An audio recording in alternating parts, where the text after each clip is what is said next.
Hey everyone, Director of Operations at Red Clover, Eric Machnes here. Hi, I'm Jen Lestrange and I'm the founder and CEO.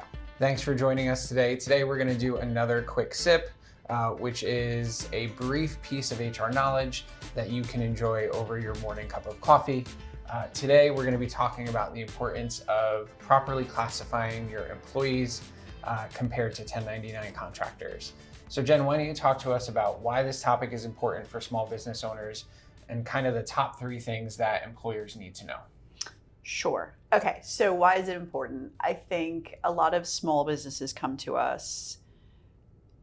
I guess most of our clients probably already have a few employees, but I do talk to a lot of people in the entrepreneurial community where they're just thinking about making their first hires and they don't really understand what the difference is between an employee and a contractor, and oftentimes come with the misconception that they can choose whether or not someone is an employee or a contractor, regardless of what that person is doing. And we can talk a little bit more about that in a sec. I think the top 3 things that I would say are important for a small business owner to keep in mind when deciding like what they're going to do around their hiring strategy is, 1, not to be afraid of looking at potentially hiring an employee. So the default tends to be, oh, well, if I do independent contractors, it's maybe less expensive or less risky, or I'm not ready for it, or I don't have the infrastructure, whatever it is. It's not something to be afraid of. It's something to explore.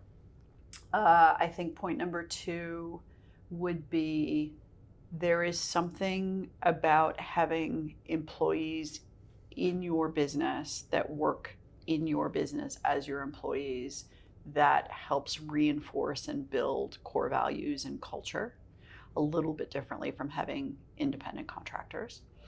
And maybe point number 3 is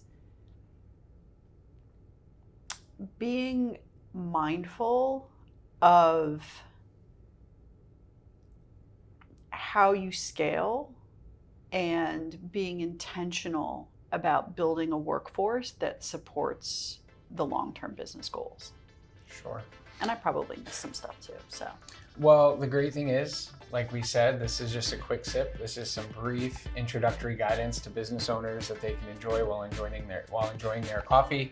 Jen and I are going to put together a video where we talk a little bit more in depth about knowing the difference between a 1099 contractor and an employee, and some practical steps on what employers and small businesses can do to really make sure that they're remaining compliant.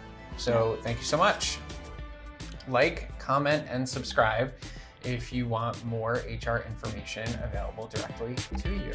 Thank you.